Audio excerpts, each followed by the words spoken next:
iskemia itu menunjukkan elevasi segmen ST, cerminan langsung dari perubahan potensial membran akibat gangguan rasio kalium atau natrium. Untuk refleksinya begini, jantung itu tidak berdetak karena kekuatan, tapi karena presisi elektrokimia, dan presisi itu runtuh begitu rasio kalium atau natrium itu terganggu. Intinya, ini menunjukkan bahwa efek simultan kalium dan natrium adalah gardu pengendali yang menjaga stabilitas fisiologis tubuh. Keempat, persamaan Goldman-Hodgkin-Katz atau GHK bahwa menghitung potensial membran. Jadi, apa sih persamaan GHK itu dan bagaimana cara kerjanya? Jadi, persamaan GHK adalah rumus matematika yang memprediksi potensial membran berdasarkan permeabilitas relatif dan gradien konsentrasi ion-ion utama seperti kalium, natrium, dan klorida. Dengan menggunakan persamaan ini, kita itu dapat menghitung bahwa potensial membran istirahat pada sel saraf umumnya sekitar minus 70 mV.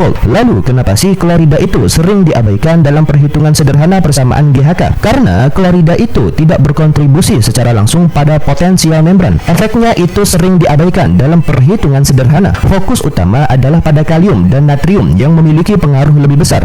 Kemudian, apa manfaat persamaan GHK dalam memahami potensial membran? Persamaan GHK itu memberikan alat yang berguna untuk memahami potensial membran secara kuantitatif yang membantu menjelaskan bagaimana interaksi antara kalium dan natrium itu menciptakan nilai potensial membran istirahat yang stabil. Jadi, bayangkan sebuah rumus matematika yang memprediksi hasil akhir dari sebuah permainan sepak bola berdasarkan kekuatan pemain bertahan dan penyerang. Dalam tubuh kita, persamaan GHK adalah rumus yang memprediksi potensial membran berdasarkan permeabilitas relatif dan gradien konsentrasi ion-ion utama. Untuk persamaan GHK yang sederhananya, jadi persamaan GHK itu memperhitungkan permeabilitas relatif membran terhadap kalium, natrium, dan klorida serta gradien konsentrasi masing-masing ion. Nah, karena klorida itu tidak berkontribusi secara langsung pada potensial membran, ia sering diabaikan dalam perhitungan sederhana. Lalu, untuk hasil perhitungannya, jadi dengan menggunakan persamaan GHK, kita itu dapat menghitung bahwa potensial membran istirahat pada sel saraf umumnya sekitar minus 70 mV yang mendekati potensial keseimbangan kalium yaitu minus 90